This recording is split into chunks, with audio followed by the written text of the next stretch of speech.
Today's podcast is presented by Podgo. Podgo is the easiest way for you to monetize your podcast, providing podcasters with a flat rate for ad space so you always know how much you get when you include an ad from Podgo. Apply today and become a member and immediately be connected with advertisers that fit your audience.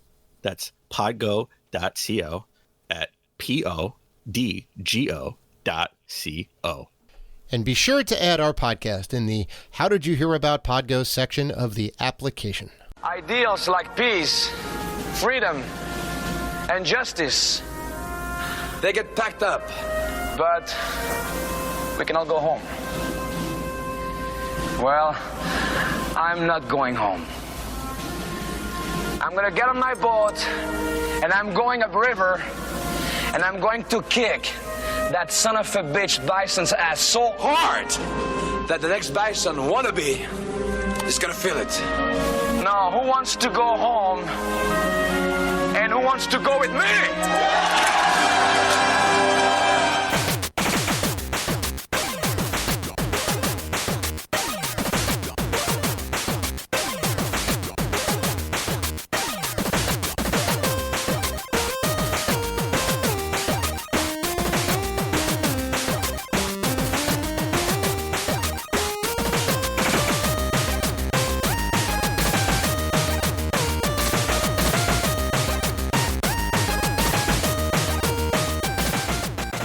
Welcome to the Rated G for Gamers podcast, episode 271. Before we start the show, we want to thank all our wonderful fans who have supported us. And if you want to show support for the Rated G Network, you can find us on Patreon at patreon.com/Rated G for Gamers. You can also find us on YouTube, Twitter, Instagram, and Facebook at Rated G for Gamers. And finally, please rate and review us on iTunes and Spotify. We appreciate all the love. I'm your host, Dave Rotino, and this is my co-host, Dan, the Vampire Hunter Robinson. What's going on, man? Yeah, listen. I know you teed me up because I just told you before we started recording. I finished binge watching Castlevania on Netflix. Hot damn. We're gonna talk about Netflix later on in the show, but season 4, I'm a little disappointed with season 4. It was the final season. It was okay. Does it feel like it was a final season or no? No. They wrap up all the storylines. It's added up. Nice little bow. Yeah, they tied it up with a nice little bow. Okay. The last 3 episodes, awesome. The lead-in, super slow. Wasn't really feeling it. The story I wasn't really feeling the story of why they were fighting. Overall, but it did feel like an epic Castlevania boss battle at the end. So last three episodes were worth it. It did tie up everything nicely. So I finished that in about 5 hours, about 30 minutes long, right? For each episode, 10 episodes. So I blasted through that. Yeah. And then I watched Army of the Dead too, since I was already on Netflix. I heard interesting things about it. Did you like it? It was cheesy, and I don't want to say I loved it, but it hit the spot for me, right? Like you know when you have like you're hungry, right? And you eat a meal. And it wasn't the best meal ever, but it hit that spot. Like it hit it. Like you seem satisfied. It was the White Castle at 3 a.m. It was the White Castle at 3 a.m. It definitely was. I got you. Yeah. Well, it's Zack Snyder, right? He's the guy. 100% Zack Snyder. Batista was awesome in it. Right. The dude from Power. The dude from Power, I forgot his name. He was in it too. 50 Cent? No, not 50. No. Isn't he in Power? That's his show, right? Yeah, he's dead, by the way. Oh, spoilers. Jesus. For anybody watching Power out there, we apologize. I've never seen it. I probably won't. Listen, and it's still going. I hear it's a good show, yeah. They're going like book 2 or whatever. The second book series that has nothing to do with the main character. Is like all about his son and his ex-wife. Okay. So I didn't want to turn this into the Power episode, but Army of the Dead. I'm curious. Army of the Dead was awesome. Yeah. It hit the spot for me, and Castlevania was sort of a disappointment, but I definitely loved the last 3 episodes. Okay, I think I'm in the middle of like season 2, so I just have to got to get through it. Season 2 the best. I think Season 2 was great. Yeah. Because they started using like the actual music from the show, which really kind of you need that, right? They had a good score. But season 2 was like the big climactic, like, you know, and then you saw, you know, people turning on each other. It was like, season 2 was just the best season. Season 1 was a little slow. Yeah, it was good, but it was a little slow. Season 2, there was a bit of a build up, and there was only like 4 episodes too, so that there was that too. But the same thing with season 4, slow build up. I thought the first 6 episodes could have been done better. The story, I wasn't really into the story, but it made up for it with that awesome boss battle. Like I felt like I was playing a Castlevania game. Yeah, I can only imagine. So I got some big news. All right, the thing that I've been mentioning for the last month and a half, 2 months, that people are like, Jesus, Dave, when is this gonna get done? It is finally done. You beat Uncharted. You beat Uncharted. No, I beat those all already. 4 Uncharted games? No, I beat those already. Right above me is a brand new deck, and it's glorious, Dan. I'm living that deck life, having coffee out there in the morning, soaking up some rays during the day. Yep. So got my deck. You forego going garage hunting and buying new consoles and games. You had to sacrifice for this deck. I sacrificed the PS5 to have a deck, and I think it was worth it. Okay. Because you know what I can do now? Because I purposely made sure that they put power outside. So there's a 4-port electrical outlet that's rated for outdoors. So I could technically take the upstairs, the old 55-inch Samsung 4K curved TV, and bring it outside and play some video games out on the deck. I could do that. That sounds awesome. We could play some Mario Kart. We could 100% play some Mario Kart. I don't know if I'm going to actually wheel the TV out there, but I would like to get like a projector. I was just about to ask you if you're going to put you should put like a projector. I was just going to say that. I didn't know if you have like a wall, like a big wall, because I haven't seen the deck. This is news to me today. Yeah. You just told me I got 2 privacy walls on either side, and then I also have speakers that are mounted against the building.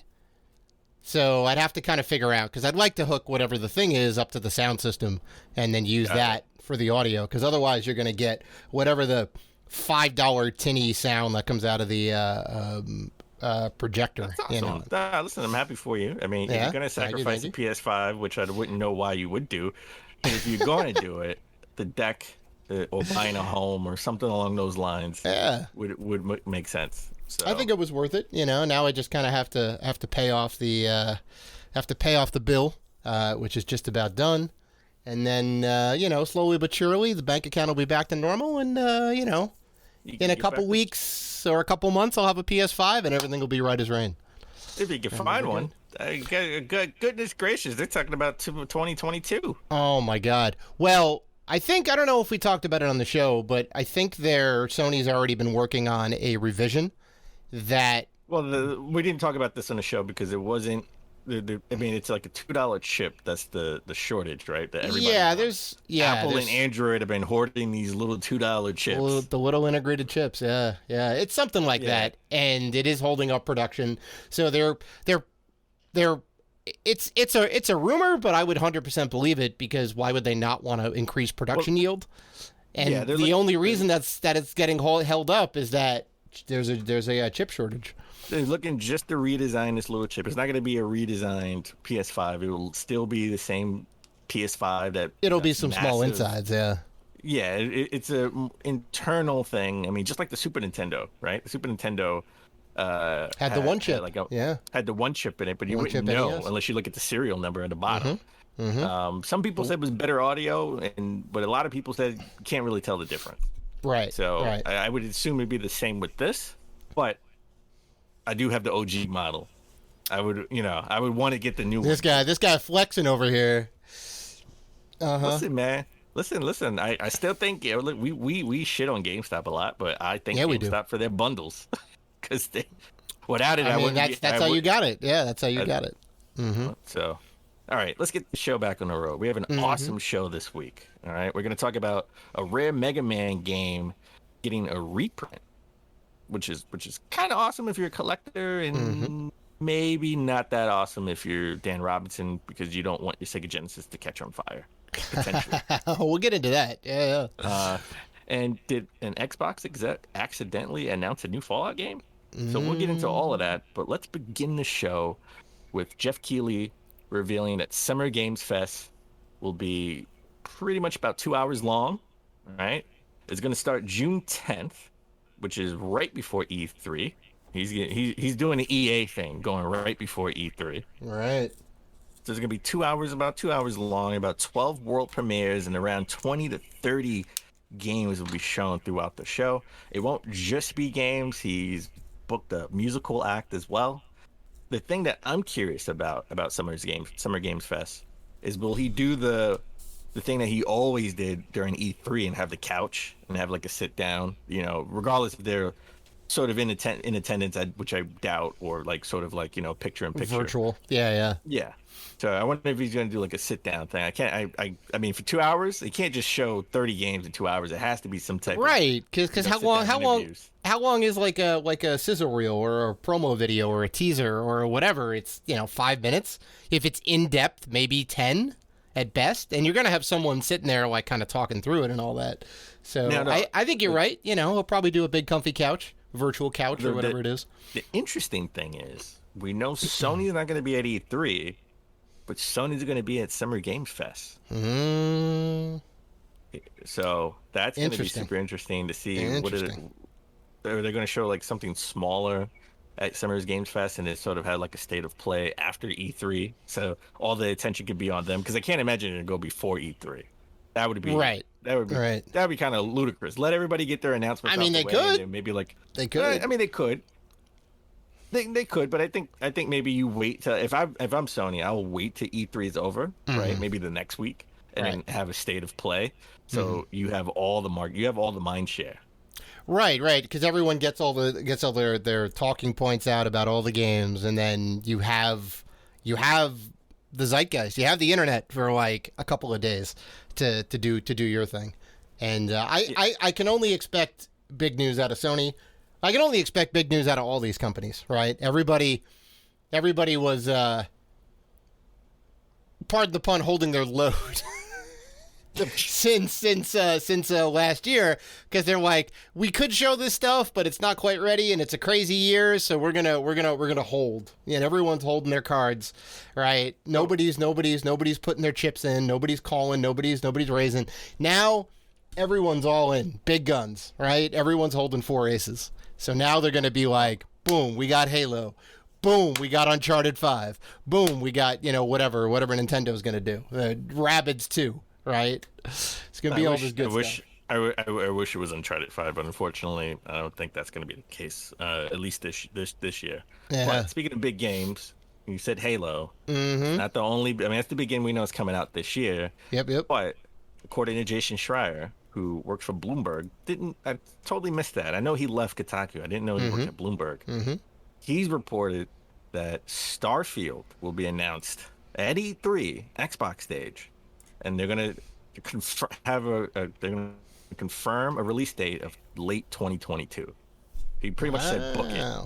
Late 2022. So holiday, Christmas. Yeah, Christmas time. Christmas. Yes. Yeah. I would believe it. It's an Xbox exclusive. That's right. It will not come to the PlayStation, which that's right. Understandable. That's right. I would do the same thing, right? So. Mm-hmm. Well, I think it was in production for both, but then with the buyout, they made it single system, right? I feel like that's how that went down. Of course. Why wouldn't if I was Bethesda, you're gonna make it for everything you can. Like if the Switch was more powerful, everything would be on the Switch too. Right, exactly. And they go out of their way to sort of lower the aspects or dumb it down a little bit, right? To put things on a Switch like Doom and Wolfenstein. Oh yeah. With like great effect. They do really good. Everything they can. But this would make sense where Xbox would kibosh that. Maybe not the Indiana Jones deal, right? That's different. But something Starfield, you want that to be an Xbox exclusive. Well, I think this is a big win, considering that Elder Scrolls is not going to be shown at E3 this year. I will bet money on that because it's just not ready to go. That's their like other huge franchise, open world or whatever. I can only imagine Starfield is going to have the same scope or a similar scope to a Fallout or a Elder Scrolls, right? Just with space, right? You're flying around in vehicles. That would make sense because, we've seen leaked images of Starfield, right? Like they keep leaking stuff from Starfield. We haven't seen anything leaked from Elder Scrolls. The only thing we've seen was a mountain, right? We saw a JPEG. Yeah, we saw a JPEG. Yeah. So and it may or may not have been a moving JPEG.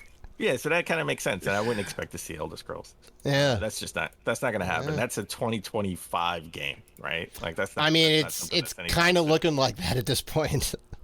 Yeah. Yeah. I mean, until we start seeing even a teaser video, something. Yeah, I'm not holding my breath. But you want to talk about Xbox exclusive games, right? Not coming to PlayStation. Mm-hmm. Well, Gears of War 3 was Xbox exclusive for the 360. Yes, it was. And apparently they got it working on a PlayStation 3. So Epic Games, who were the original makers of the first trilogy, and I think Judgment 2. I could be wrong about Judgment, but they did make. I think they may have, yeah. From 4 onwards, definitely it was the Coalition. Yeah, they did make Gears 1, Gears 2, and Gears 3. Epic Games managed to port Gears 3 to the PlayStation 3, which is an impressive feat. It was glitchy and buggy, but it still looked cool. Pixel Butts, this guy named Pixel Butts online username, a couple of days ago, pretty much to celebrate the 10th anniversary of Gears 3, he pretty much just released the PS3 build on archive.org. Yep. So, I mean, he identifies himself as a preserver. He likes preserving stuff, so he just puts it out there. Now, you can't just download it and play it, okay? You need a development kit. Develop a development kit for the PS3. Right. To actually play it. So even a modded PS3 won't play this. But I think it's super interesting just to see this running on a PlayStation. I think there may be some PC software that you could get to run it, right? Software emulation with whatever the thing is and put it in developer mode. That may be a thing. I haven't actually tried to look for video of it just yet, but I would be curious to see what it looks like. All right? Because now we haven't. Now we have to see. We got to see Uncharted running on an Xbox 360. Oh my God! Yeah. I don't think that was ever in production. But if someone wants to reverse engineer it, by all means, I would definitely play it. That would be awesome. Yeah. Well, then we would just stop the console wars altogether. You could just buy. Every game comes out for every console. You can play your Mario on your PlayStation. Oh my God, that'd be great. Yeah. So the dream, Dave. As we always try to start the show, but epically fail. What have you been playing? Well, you and me both, not to put the cat out of the bag, but we got our copies of Panzer Paladin. So I was playing that this week, and I love it. You hit me to this game because you played it, I think, 2 years ago at E3. Is that right? You were like, you got to check this game out. It was the second game. It was like my top 2 games of PAX East, not E3, PAX 2019. Yeah, and if I remember correctly, you said it had a lot of potential, but it wasn't ready for prime time. It didn't. I mean, the mechanics needed to be tightened up, definitely for sure. Definitely the mechanics, but I thought it had lots of potential, and I love the idea of sort of this retro style game. I mean, think about it. If you had to go back and say your top 5 retro style games that are, made now, right? Shovel Knight, of course, Axiom Verge, sure, The Messenger, the Messenger, right, Panzer Paladin. I would definitely put that in the mix. Sure, and come on now, Dead Cells. Can't forget about Dead Cells. Okay, I was.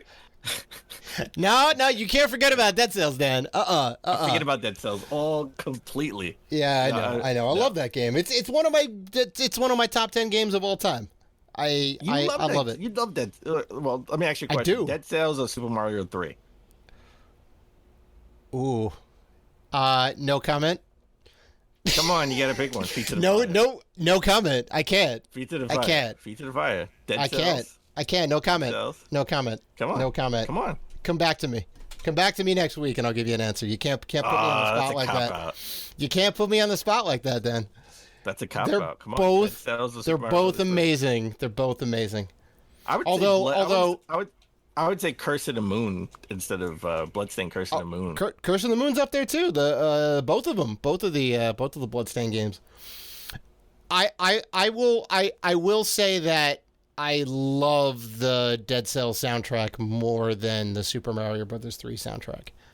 Even though they did some amazing things in there. Yep. No way. Yep. Blasphemy. That's blasphemy. That soundtrack is like the equivalent of the Pacific Rim soundtrack to me. No way. That first track in Pacific Rim gets me so hype. I put that on and I'm like, you know what? I'm ready. I'm ready to go mow the lawn. I get excited about whatever the next task is. And it's the same with Dead Cells. Those all of the tracks are bangers. Even the ones that are slow paced. Oh my God. Okay. You know what? If that's the case, I'm gonna say Undertale. How about that? I'm gonna say Undertale. Don't get me started on Undertale. I know. That's exactly why I said it. If you don't get me started on Undertale. I would say Undertale. And there's also games that are like aping the style of Undertale, which was aping the style of Earthbound to begin with, which is ridiculous. And that's not the problem I have with the game, right? You know, obviously the guy loved Earthbound and wanted to make kind of a spiritual successor in a way. That's cool. I have other issues with the game. We will not get into those today. No. But I say all that to say Panzer Paladin, awesome game. It's a great game. I love what they've done with it. So right, because you get the mech, right? So like you start off in the mech, you can hit select to jump out of the mech and be your like little female warrior guy that has like a chain whip. You pick up weapons. Weapons have durability. Weapons have special powers. So you can sacrifice a weapon to like up your defense or get like a health recharge. Well, you got to sacrifice your weapon for a checkpoint. Yeah. And I always, and here's a pro tip: always put take the knife weapon in there? that's about to die. That too. Yeah. It doesn't matter what it is. Take the weapon. Yeah, take the weapon that's about to break, like in like Zelda, and then you can use that. That's what I use for the checkpoints. Yeah. And the boss battles aren't that bad. No, even on hard mode, they're okay. I can get through them. But don't you love the Mega Man style? You can pick which world you want to go to, right? Mm-hmm. And there's at least 11 different areas of the world you can go to. Yeah. And they're all super varied. Awesome game. I've been playing that too. And the booklet, I love when it comes to the manual. And I think they have cheat codes in there too. Oh, really? I haven't looked at the manual yet. No, if you look at the manual, it comes with like a manual, and then it comes with like a little cheat code booklet too. Mm-hmm. I think it's cheat codes because I looked at it and I was like, I think they give you cheat codes for the game, just like right. That's old school right there. Oh, I love it. Okay, I love it. And we've also been playing It Takes Two because man, is that game good. It Takes Two is a damn good game. Gotta say, underrated. No one's talking about it. And that's true because you gotta have two people to play it. But this game is really good, really clever, smart, thoughtful, and it invokes lots of different little genres inside of it. Yeah. Like every area. Every new area you go into, not even just level, every new like part of each level you go into, they'll introduce something new, which that's great game mechanics, and they're all like solid. They're all well thought out. You know, they're definitely clever, like you said. And I think we're pretty close to done with the game, though. I think maybe like two more worlds. We're nowhere near close to the game. There's only like 9 different worlds. I looked it up, and I think we're at like the 7th. Chapter 5. Is it 5? Is it chapter 5? Yes. Oh wow. Yes. Right. We're nowhere near. Each chapter takes at least an hour to 2 hours to beat. Oh yeah. So you definitely get your money's worth out of it. Yeah. Because you can explore the world, right? And instead of just veering off going linear, you can explore the world and see the little things. I mean, you went off in a little, you went off on a little adventure by yourself and found out they had like Zelda coins. Like there was a whole house you go into, and there was a bunch of pots, and I'm like, I'm gonna break these pots, and there was rupees inside each and every one of those pots, and they made the rupee noise. Oh. Yeah, that was awesome. This game is definitely underrated. I gotta say, one of the best games of the year. Yeah, you know what? It is getting about that time. It's about game of the half year nomination time, and this may make the list, Dan. Okay. This may make the list. So, besides Panzer Paladin and It Takes Two, what have you been playing? So, I'm going to shock you. I wanted to do something different. Oh. So I popped in an Ease game. Really? Okay. I popped it in to the PS5. Cool. It was PS4 game. I forgot the name, the subtitle name of it. It's the last Ease game that came out on the PS4. Yeah, I don't blame you for not knowing the name, because all of them have really esoteric names. They don't just roll off the tongue. I wanted to do something different. I just wanted something different. I didn't want to play Cyberpunk. I didn't want to play a shooter or anything like that. I said, you know what? The Ease series is an action RPG, which if it's going to be an RPG, it has to be an action RPG for me to play it. But I popped it in. I noticed really quickly that I thought there was voice, I thought there was going to be voiceovers, but it's like, hey, how you doing? And then you got to read the rest of it, and it's driving me insane. It's driving me insane. That's pretty common with, I don't want to call this like a budget title, but I guess mid-tier RPGs. I mean they did it in Persona. They did it in Persona. Oh, yeah. Also Persona, same yeah, thing. It's pretty common. They'll do major narration and then leave all the other stuff to just straight text, because it's expensive to do full-on voice acting. Yeah. I like it. It was okay. I'll go back to it every now and then. Don't know if it's not my jam to sit here and read a lot of text. Yeah, that's an RPG for you. Yeah, not my thing. But you know what? I will say I gave it the college try. I definitely it's something I would go back to every now and then. Okay. But after we finish recording, I want to jump back into Panzer Paladin. I already beat 4 boards off the back. Nice. So I'm loving that game. Nice. So, all right. Why don't we take a break? When we come back, we get into the top gaming news of last week. Hey, this is Matt Adler, freelance journalist for IGN, and you're listening to Rated G for Gamers podcast.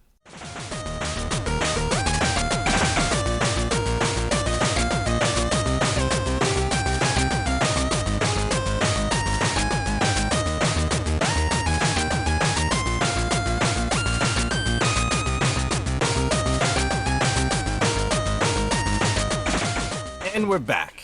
Let's get into the top gaming news of last week. We have to start with WB Games, maybe broken up since, Warner Media and Discovery have merged to make one huge conglomerate entertainment company to go against rival Amazon and Disney Plus and Netflix. Right? Like Discovery, like the Discovery Channel Discovery?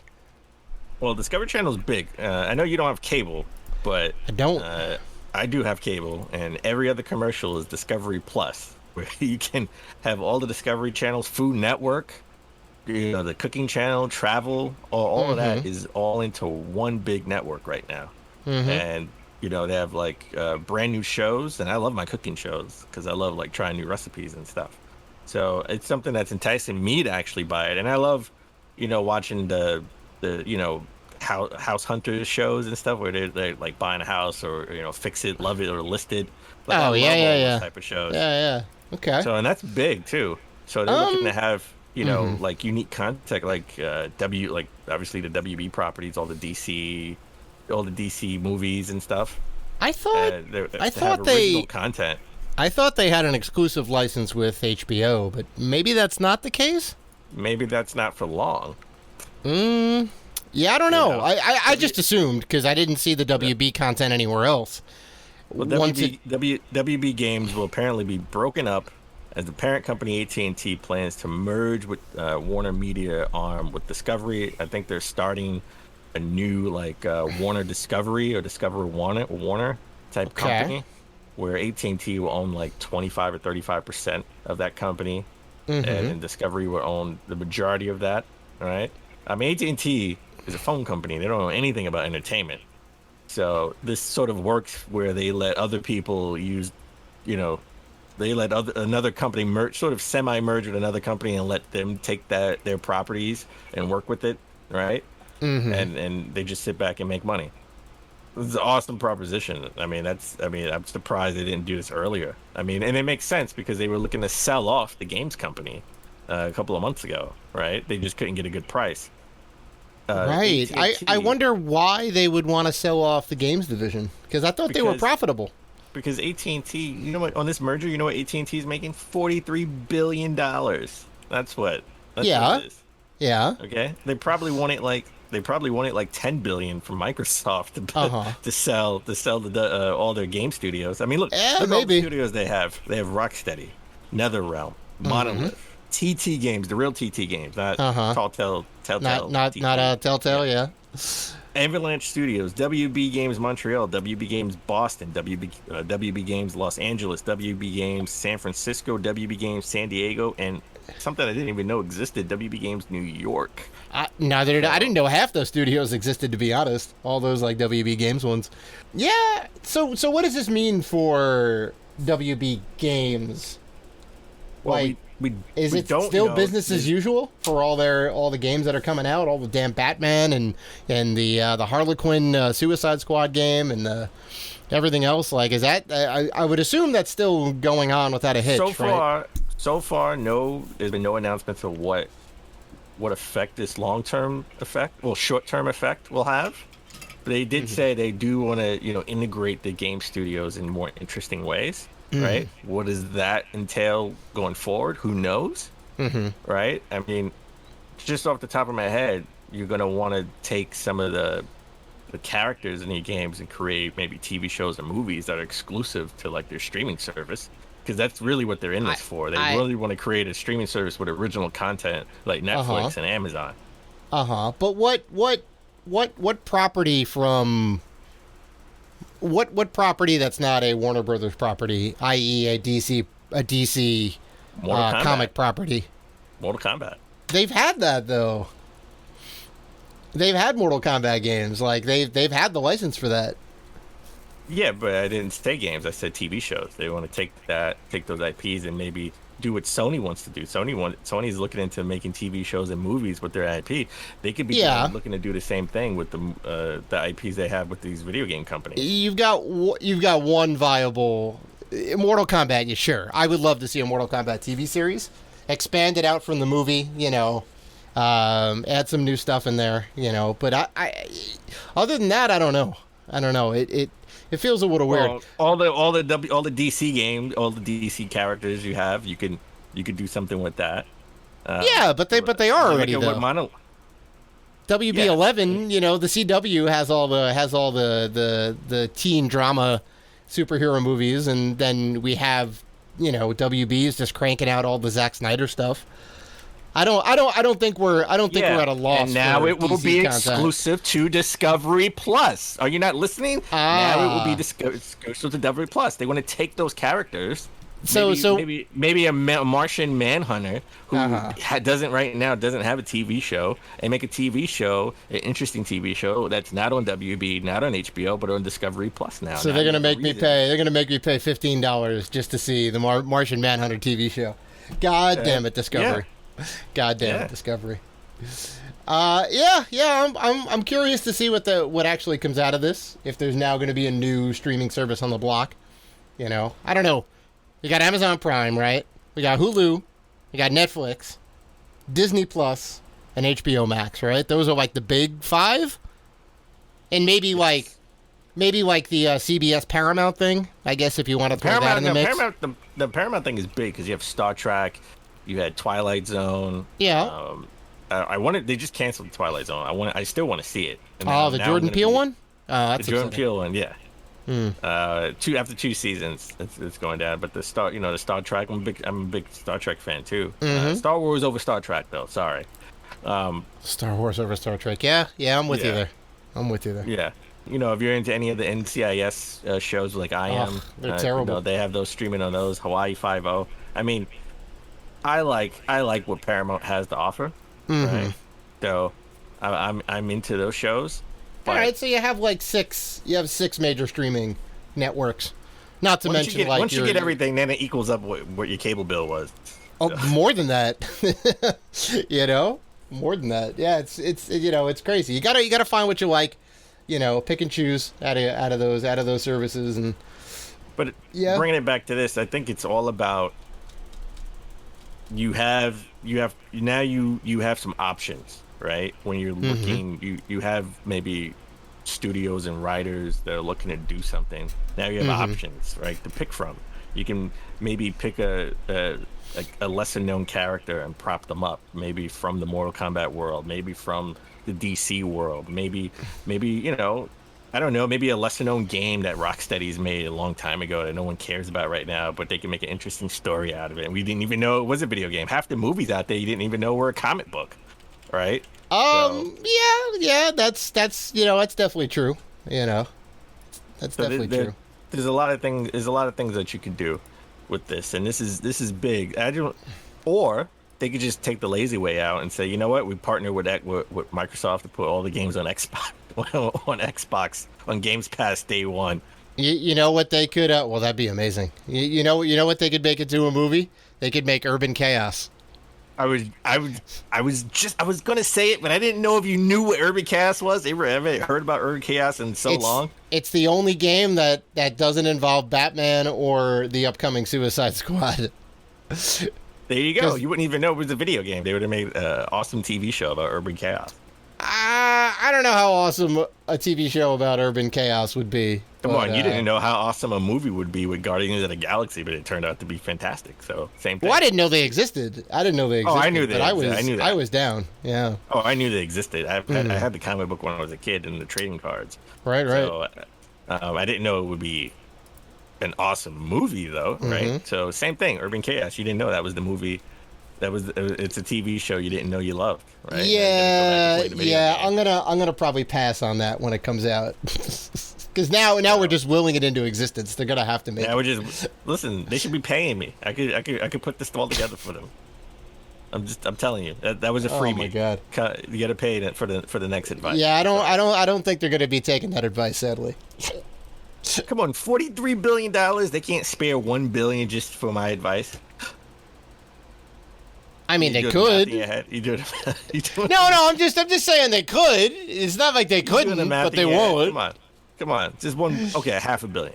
You know what? Super discount, $250 million.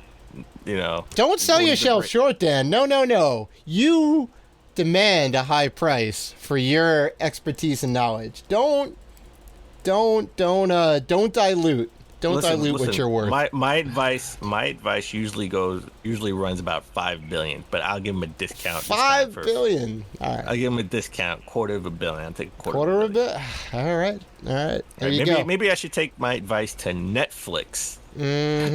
As it looks like Netflix is looking to expand into the gaming industry. Okay. Tech news outlet revealed an exclusive report the other day that Netflix is looking to grow beyond traditional entertainment and is seeking an experienced executive to oversee their expansion into the gaming industry. Yeah, so it looks like everybody's trying to get in. Yeah, this news came from The Information. Not familiar with that outlet, but they seem pretty reputable. If this is true, I don't know. I don't know about this one, dog. I don't. Just like I don't know about Amazon getting into the game streaming platform. Because just because you have money doesn't mean you know what you're doing. And it doesn't mean that you should get into that. All right, I love Netflix. Netflix attended E3 2019 and announced their intentions to create gaming content out of its original IPs, which I told you is what guarantee you what Discovery Warner is trying to do, right? I guess, yeah. And listen, and they hosted an interactive offering, the Black Mirror episode, right? The Bandersnatch, the lines between games and TV. So I mean, it was cute. It was cute. Do some interesting things. Yeah, it was a choose your own adventure in video form. It was like TT Games. Now I'm going back to Telltale. It was sort of a TT style game, and I could see them doing that. You know, having sort of a section in Netflix where it's like interactive games. Yeah, but that's not. I wouldn't consider the Bandersnatch a video game. I would consider it an interactive experience. Well, where you control the narrative. You could go one step further. I mean, that was sort of their test. They're dipping their toe into the water. They can go one step further and go full TT games. Well, they also had Minecraft Story Mode, which I think worked the same way, where there would be prompts that come up, and then you could choose how you want the story to go. Okay, so and that you use your remote control, and I loved the original Minecraft Story Mode. The second story, not so much. Okay. But I mean, it's. I'm never gonna watch the Bandersnatch again. I'm never gonna try and play it in a different way. You know, maybe I'd show it to somebody. Hey, check this out. But even that's like now gone because everybody's played it. Everybody's got an ending. I binge watched the Castlevania series. Maybe they'll make a Telltale style Castlevania show, right? Yeah, it's not for me. I guess is what I'm trying to say. That wouldn't be for me. I think they're gonna get into like video games. They're gonna make actual gaming experiences that aren't on the Netflix platform. They should just buy Atari. Screw it. Buy Atari, and God. Whenever someone has to go to the bathroom and they pause the movie, you can sit here and play Centipede with your remote control. I know you're like half joking. That's still a terrible idea. Somebody needs to buy Atari, okay? We need to buy Atari. Microsoft, you're sitting here buying everybody. Just buy Atari. Unify all of the companies. What's the hot property that Atari owns? They don't own anything. Come on, you got the Atari VCS. You wanted to play Centipede in 4K, right? No, and nobody does. It's got zero hype right now. It's got negative hype. That's because you gotta wait till the hotel is built in Las Vegas. So okay. So let me ask you. It seems like you think you're of the opinion that this is a good move for Netflix, right? I'm of the opinion that people told Microsoft it was a bad idea for them to get in the gaming industry, and look what happened. I'm in the idea of Sony. People told Sony not to get into the gaming industry, and look what happened, right? And they're not right. Google has a reputation of starting and then stopping projects prematurely, and not seeing it to fruition, right? Netflix said they want to get into making their own TV shows and movies, and people said that was a bad idea, making their own TV shows and movies, just be a rental place. And look where it got them. That's fair. Microsoft eventually became successful, though. Like their original Xbox was amazing. But it didn't. But it didn't sell. Amazing. It was the lowest performing out of the three consoles at the time, and they didn't really hit their stride to the 360. And they wasted a ton of money. It sold more than the GameCube. I don't know about that.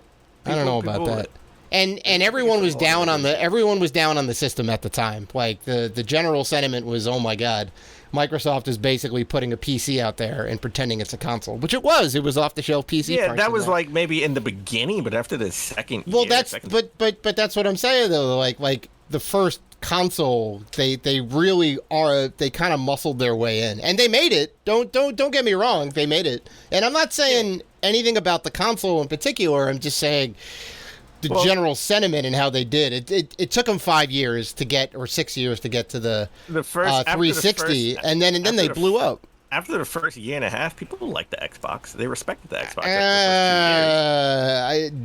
That's not how I remember it. No, that's not how I remember it. People are looking back now and going, "Oh, hey." Take a look.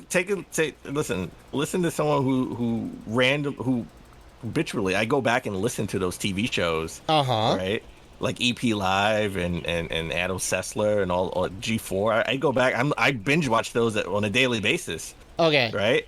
And I hear the sentiment of Xbox is really good, better than GameCube. You don't get a GameCube, get an Xbox. I mean, as a matter of fact, I think Victor Lucas and Tommy Tallarico said, in order, if you need to buy something, buy the PlayStation 2, buy the Xbox, then you could maybe buy the GameCube if you like Mario. Well, okay. I'll tell you this. IGN, during the first couple years, legit called... EGM magazine legit called the Xbox the Halo playing device. They took a dig, and they are supposed to be a nonpartisan, covering all sorts of games, all sorts of console games equally, and they called it the Halo playing machine. Yes, so come on now, because that's all they had for a while. And you know that what? was And their you know big game.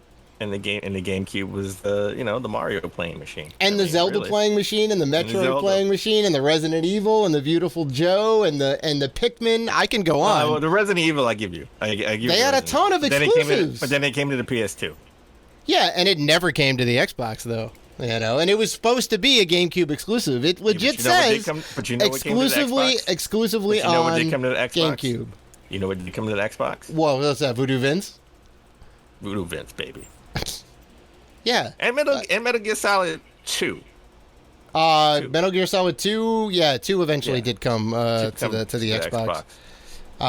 Yeah, I mean, so I'm saying Netflix is doing it right?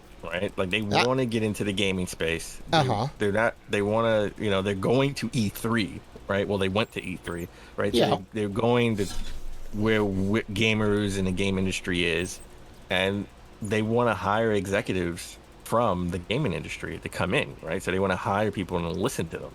Yeah, so of course. You want to get the right talent in there. Amazon and Google deserve all the flack and the doubt. Someone like Netflix deserves the benefit of the doubt, because when Amazon starts something, or when Google starts something, they usually, it usually dies after a couple of years, right? Now, Amazon's good with their feature set. I think Google, I'll give you. Google's terrible. Google doesn't let stuff. No. Really? So when's the last time you made a phone call on your Amazon phone? When's the last time you streamed on Luna? Well, the Fire Phone legit. The Fire Phone legit didn't do well. All right. Yeah, the Fire. They stopped it. But they stopped it. But they stopped it specifically. They stopped it specifically because sales numbers were bad. Google will stop things because the wind blows in a different direction. Instead of trying to say, okay, this is the mistakes we did. Let's see what we can do to improve upon it. Yeah, but the Fire Stick is still there. Amazon Echo. That whole ecosystem is huge. The phone didn't do well, and they said, "Okay, we'll stop it." That I get. The Fire Stick only makes sense for people who want to pirate TV shows and movies. But they're still making the Fire Stick though. And now you can't even do that anymore the way you used. And now you can't even do that anymore the way you used to. I know people who were it's still a product. Died off the Fire Stick. It's and now still they can't. A product that's out there. I mean. Yeah. But it just goes to show you, no matter what the company is, just because you have money and just because you get the talent doesn't mean you're going to break in. Out of Walmart, at all the newbies, Walmart, Verizon, they want to do a streaming service. I have more confidence that Netflix would do something, do it right, and do it. Maybe put Games Pass as far as your Netflix subscription service, right? Like that's something I could see happening, and maybe you can. With the Xbox controller, you could stream games from Games Pass from your TV on your TV, because wherever the Netflix app is, you have Games Pass. It would have to be xCloud, because that's Games Pass is just download to the system, whether it be PC or Xbox. You have xCloud. You have xCloud with Netflix, and they'll have access to your Games Pass library. Something along those lines. But that would just be xCloud then, That's just like them putting it on iPhone, right? It's still the xCloud service. Well, it's not on iPhone. What is Nextcloud? It's you got to go through the browser. But no, but I mean it's the same thing, Netflix, You're just using xCloud technology. But Netflix has already built in 200 million users or something, some crazy number. They definitely do, and right? Their streaming technology is very good, Yeah. They do have a lot of tech behind it. And if you partner with them and say, okay, you could use xCloud on your own, but if you have a Netflix account, you can stream it through the Netflix app that's on your TV, or whatever device you have. That would be crazy. You could stream Microsoft games on your PlayStation through your Netflix app. I mean, yeah, that'd be crazy. That would be nice. And then you'll never get a Netflix app on your Switch. The Nintendo will never do it. So do you think that Amazon's gonna be like legit making, whether it's indie or AAA, but they're gonna be making like games? Netflix, not Amazon. Oh, Netflix, right? Yeah, because I don't believe. I think. I have no confidence in Amazon whatsoever. Well, yeah, Netflix, it's Netflix, Amazon yes. It's tough. Yes, they're definitely gonna do something in the future. So again, they were at E3 2019. I'm sure they were planning to come to E3 2020, but that got derailed. Oh Some of their plans are gonna, sort of have taken a back seat and they're going to be delayed, right? But I definitely think this is something that's going to happen in the future. Huh. All right. Just like betting on esports is going to be a thing in the future as well. Yep. And Sony, they're betting on that right now because there's a new patent out. I think it was filed May 13th for esports betting platform. So you can, place bets on esports through your PlayStation. That would be kind of crazy. Like I never even thought about that. So this is exactly why they bought Evo. This is why they bought Evo, to do this. I guarantee it. And they're the exclusive brand for 2K and NBA 2K tournament, I think, as well. Right. Yeah. This is exactly it. So now you can now they have the gaming tournament. You stream it either on Sony or maybe like YouTube or whatever, right? Those are your two avenues, or maybe just exclusively on like Sony, right? You have a whole esports gaming section on there, and then you can bet on the individual fights, right? You can say, Daigo versus, I don't know. All I know is Daigo. But whoever else is like top tier in Street Fighter, right? Going like head to head. All right. Charlie's going to win the first round. 5-1 odds on Daigo. There it is. And you put your bet in. Or when there's a crossover. I mean, this won't happen with these two guys again, or at least in the near future, because AEW is a thing. AEW wasn't a thing when this happened, when it was Kenny Omega versus Xavier Woods in a Street Fighter tournament. Right?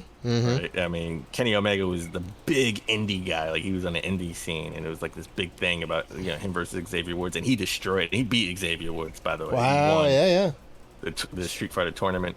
Yeah, I mean, those would be super hype moments, right? You get two celebrities who are into games. You get and then you place bets on those. That would be awesome. Yeah, that's huge. And then Sony takes a cut or whatever the bets are. Awesome, because I'm not into betting personally. I don't like betting. Yeah, but I mean, like, I could see a lot of people getting into this. It'll probably make them a lot of money because people bet on everything. Like you've been able to kind of bet on stuff like this. You can bet on how long the national anthem is going to be at the Super Bowl, right? You can do prop bets that are just ridiculous.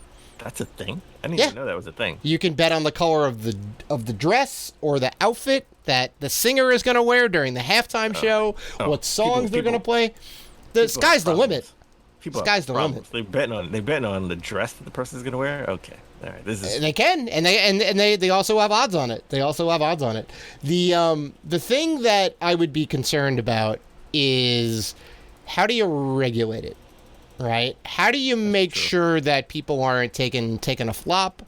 How do you ensure that everything is on the level, that there's no like shady stuff that Sony's doing on the inside?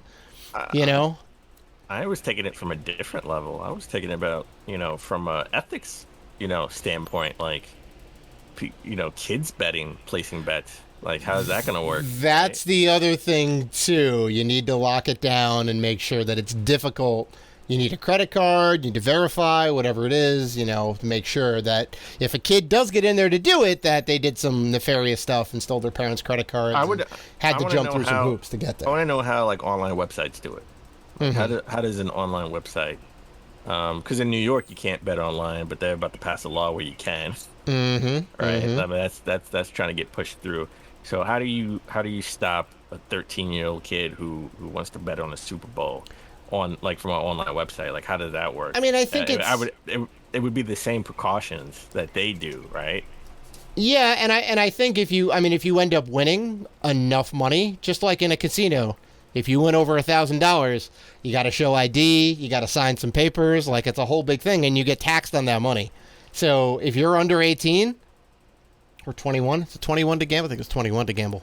You're out of luck. You're thrown out of the casino, and you don't win any money. And you may go to jail depending on the severity of the crime. That I'm not 100% sure about. But you're definitely leaving with $0 if you win over $1,000. And I think that's across the board. So I just want to win $999.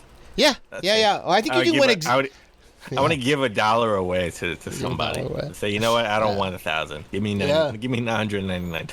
Yeah, so I mean, if I you left know, my if, ID at home.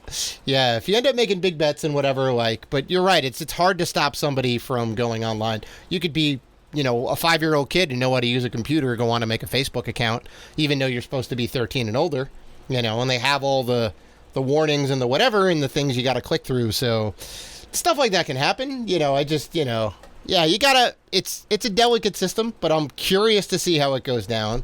I think this is very interesting. First time you can you're gonna be able to bet on video games on a console. That's crazy. Well, just imagine this: Evo. Yeah. You're placing a bet on your PlayStation 5 for the winner of a Killer Instinct game. Oh yeah, right. And you know what? Sony doesn't care because they're still getting their cut. They don't care. They don't care what you're playing. You can play Smash Brothers. That's you know that's fine. Yeah. Sony's Although crazy world. That's a crazy world right there. Although I think Nintendo may say something about betting on well, Smash Brothers. Nintendo has taken Smash Brothers. I think we talked about this. They're taking Smash Brothers away from Evo and doing their own tournament. That's right. Yeah. So, doesn't mean you still can't place bets. I mean, it's just a tournament, right? It's true. They don't have to be involved in a tournament to place bets. Yeah. You know, Vegas isn't involved with the Super Bowl, but you can place bets on the Super Bowl, right? Like, you can place bets on anything. It's true. So that's true. That makes sense. Well, I would say if this becomes successful, I could see Xbox or Microsoft trying to do something similar, right?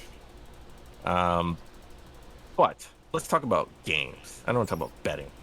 I want to talk about games. I'm excited for E3.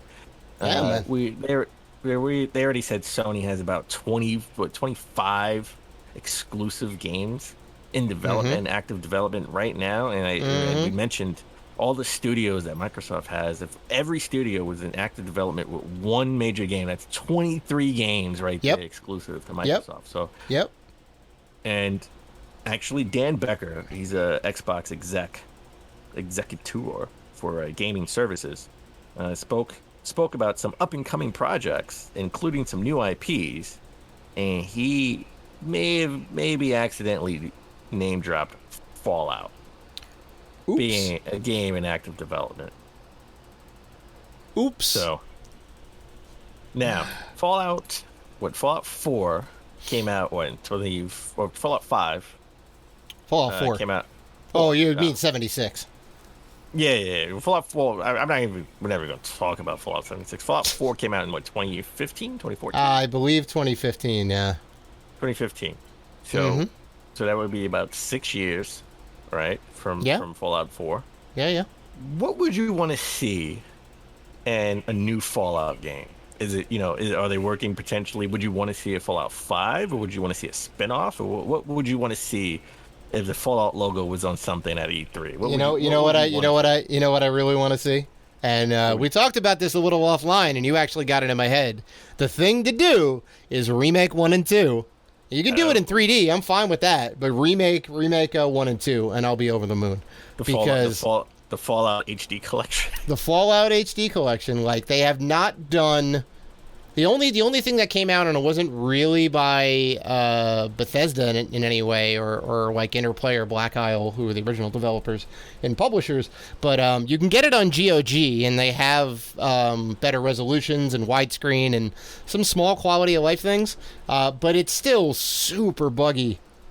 A lot of like issues with it. If they redid the first 2 games with the turn-based system, and the little action point setup, and you like each square is a movement, and cost 4 or 5 to shoot your gun or whatever. Like, I love that original system, and it was an amazing game. Give me that, and I'll be good. But I think what they're gonna do is do Fallout 5 in the vein of the newer style games, which are a little bit more run and gun, and then you can slow down time with that mechanic. Which will be cool. I mean, I'll play it. Don't get me wrong, but I want the OG games, even if it's just the first one. Give me something with a better Pip-Boy, so I could put something else I could have 2 Pip-Boys on my wrist. Oh my God! Yeah, 2 Pip-Boys. You'd be like the old school. Be like 2 Chains, except with Pips. You'd be 2 Pips. Two Pips. Yeah. We'll just be two pips sitting around. Got it. Would you be hyped for a new Fallout game? I mean, did you like 4? I don't know if we talked about it that much. No, not really. It's not your jam. I know it was blasphemous to say back then. I'm gonna say it. That game was buggy. They didn't have realistic facial features, right? Like that's what I wanted. It still looked like a early 360 game as far as like graphics goes with the NPCs. Yeah, you're 100% right. It was a little rough around the edges. The mechanics, shoot mechanics, definitely. I went in because I never played it. That was my first Fallout game. Right. And I went in expecting Call of Duty. No, it's not a shooter. It is not a shooter whatsoever, and I want it to be more of a shooter. Mm-hmm. If at least the shooting part, the combat could be a little bit more like Call of Duty style, and be a little bit more realistic too. The graphics needs to be better. Then that's what I would want from a new Fallout game that I'm not going to get. So no, I'm excited.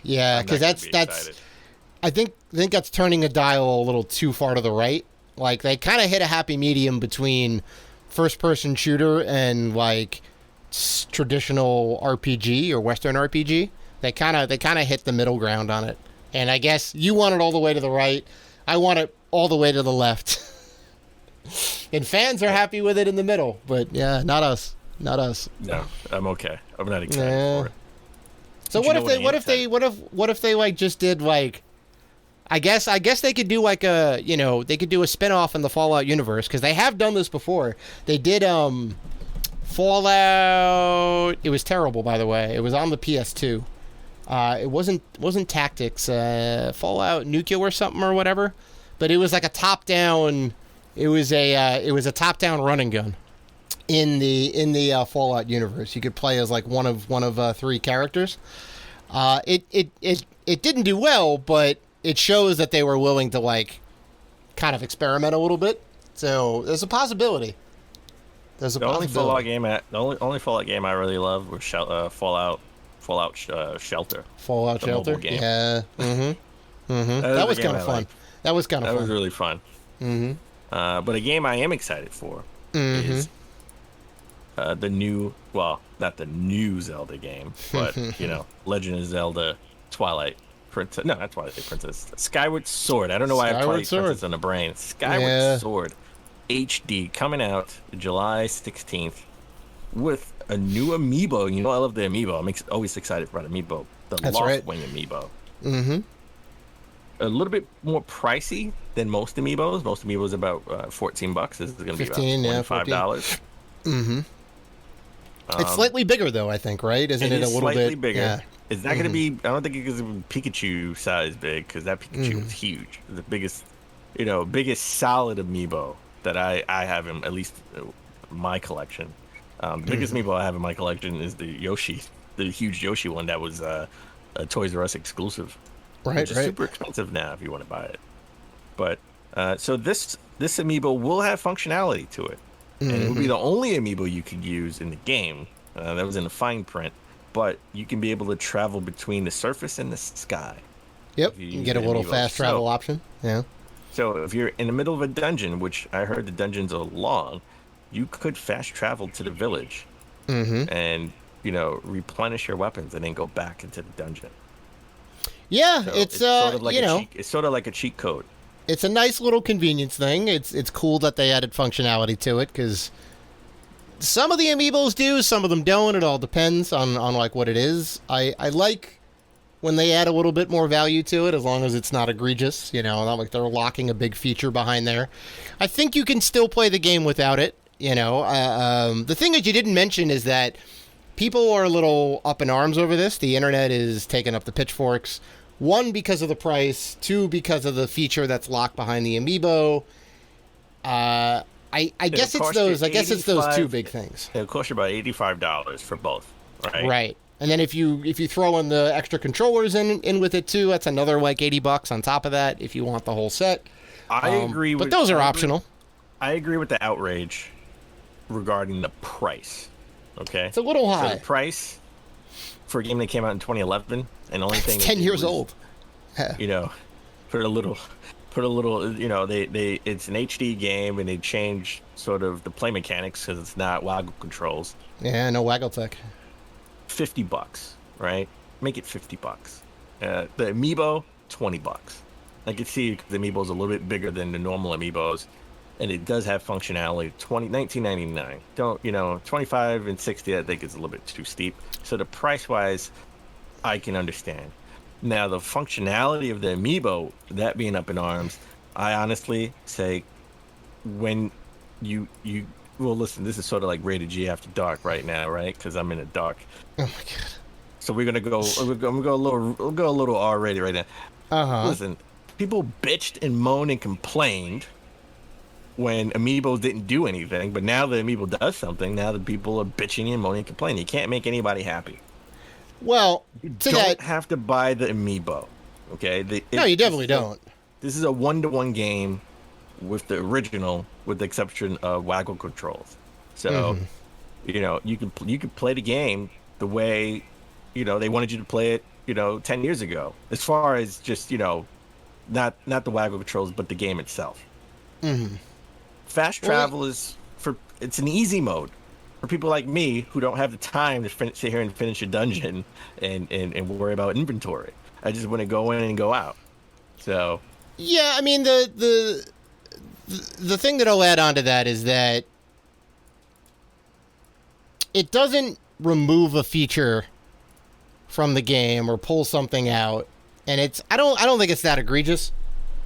I don't think it's that egregious. I think they did it better in Breath of the Wild, because every single damn amiibo that was Zelda related would give you stuff in the game, but it was like, oh, you could get the original tunic, or you could get the outfit from Twilight Princess or Wind Maker or whatever, or you get some extra meat or fish or rupees. So it was just like, oh, make it rain. And then you make it rain, and then you can wait an hour and then I think do it again, right? If you wanted to do that. So it wasn't feature-based. It was just, here's some little trinkets and whatnot. So it is a little bit different with this, but I still don't think it affects the game in any sort of meaningful way, right? It's not like you took a dungeon out and put it behind a $25 amiibo, right? Then I think you get into some issues. But yeah, I mean, I wish it was $40. I wish the game was $40. I'm still gonna get it. But I'm excited. I've never played this game, and I'm excited to play it because in the Zelda universe, this is the first game, right? Like, this is the first. Oh, in like the Zelda timeline, yeah. This is the OG one, yeah. And I'm also excited because people say this is one of the worst Zelda games, and I played Zelda 2. Yeah, so it's this and Zelda 2. I want to know how bad this one is. So I'm excited to get it. It's going to be my game during the summer, right? So I'm super excited for this. Yeah. Now, something that I should be excited for that I'm not excited for is and it's the last news story on the list. One of the rarest Mega Man games ever, because it didn't come out in the US. It came out in Europe and Japan only. Mega Man: The Wily Wars, or Rockman Mega Man, Mega World. That's what it was called in Japan. Rockman Mega World, yeah. So it came out in 1994. It got a physical release in Europe, physical release in Japan, and it only came out exclusively for the Sega Channel cable service in North America. Yeah. So this was the Mega Man 1, 2, and 3 remade in 16-bit for the Genesis. So you didn't get anything new out of it, but you did get a package of all 3 games with better visuals. And Retrobit and Capcom are partnered up to reprint this. It'll cost you $69.99. Pre-orders go on sale May 21st, and it runs through June 21st. Yeah, I love that I have like a blue cart, right? Like it's blue bomber. The Genesis cart is in blue. However, just like the Super Nintendo Street Fighter 2 anniversary collection cart, it's a little warning on it. It can set your Genesis on fire. Yeah, well, they said that with the Super Nintendo. Is that also on this card too? Same thing. Yeah, that's a little crazy. Granted, there's been no reported cases, but the fact that they have to put that on there is a little substantiated. Right. reported cases. Right. That's a little crazy. I'm sure That's a there's little crazy. people on YouTube that set their own consoles on fire. Yeah, but I mean, you would still like buy and put it on the shelf, right? You know, if you were that into it. I'm not $69.99 into it now. No, all right. It's probably not something I'm going to pre-order. Mm-hmm. I didn't buy the Mega Man. I think it was the first one. Mega Man X. No. I think it was. It had Mega Man X in there. Mega Man X was the Super Nintendo one. Yeah. Yeah, but they had a NES one too. Oh, maybe. Yeah. I think it was the original Mega Man. I didn't buy the Street Fighter one. Mm-hmm. I mean, this one is more enticing since it never had a physical release. So I'm more enticed. It was only on the Sega Channel cable service. But in America for a brief period. I don't think I'm going to do it. So. Mm-hmm. Wow. All right. So that's it. Interesting. Yeah. That's it. That's all the news stories we have. Mm-hmm. Dave, what are you going to do for the rest of the weekend? Oh, I'm gonna scare the crap out of myself and play some Resident Evil Village then. Oh, you got it. Yes, I did. Finally installed on the system, so I'm good to go. I'm all ready, queued up. Hopefully, there's far less chainsaws in this game, but I don't know. It's more. They said it's more action. Mm-hmm. Right. It's more action. Mm-hmm. Less scary. Mm-hmm. But some people are calling it maybe the first or second best Resident Evil game of all time, behind 4. Wow, because 4 is definitely top dog in my book, man. I think it was the perfect marriage of full on action and survival horror. Like, you know, I would say this. I don't know if you've listened to any reviews or not walkthroughs. I know you don't like spoilers, but just like any reviews, they tell you don't leave the castle or don't leave any of the areas outside the castle. Going into the castle, I think there are 5 areas outside the castle. Don't leave an area until... Because you probably can't go back. No, you can't go back. Yeah, I figured. So explore every area, in every section of that area before you leave. That's a Dan Robinson pro tip right there. That's good. So what do you got going on this weekend? Play some more Panzer Paladin. Maybe I don't know if I know you're playing Resident Evil. Maybe you want to play It Takes Two. Mm-hmm. But it's always on the docket. I'm getting my second shot. Woo! On Sunday. Very nice. You're gonna be part of that vaccine family. It's my birthday week. Yeah, that's right. Birthday week, man. That's right. My birthday is next Sunday. Mm-hmm. So it feels great to turn 25, man. I tell you, I've been waiting to hit this age for a long time. Dan, I love you, but this just solidifies that you were terrible at math. I think you gotta go back and look at the calendar again. It's a milestone in my life to hit 25, man. The milestone to hit 25? Yeah. I think you may also have dementia or Alzheimer's because when you hit 25, I think George W. Bush was still in office. I can finally go to certain clubs. There's no age discrimination after 25 when you're a man. Finally able to rent a car. I can rent a car now. Wow, see, I've been looking forward to this age for a long time. Oh, my God. You're ridiculous. Well, all right. I think now I can do bets on my PlayStation. You can do bets. Forthcoming. Yeah. There you go. Always bet on Daigo. There you go. He's king. Anyway, that's episode 271 of the books, folks. We want to thank you guys for listening to the show, liking, commenting, and doing all the good stuff that you guys do. If you want to interact with us, and we know that you do, you can find us on Facebook, Twitter, Instagram, and YouTube at Rated G for Gamers. Also, we are part of the Gaming Podcast Alliance. You can check out all the fine podcasts featured on there at gamingpodcastalliance.com if you're looking for more gaming goodness. So, please listen, like, rate, review, and subscribe. And as always, keep gaming.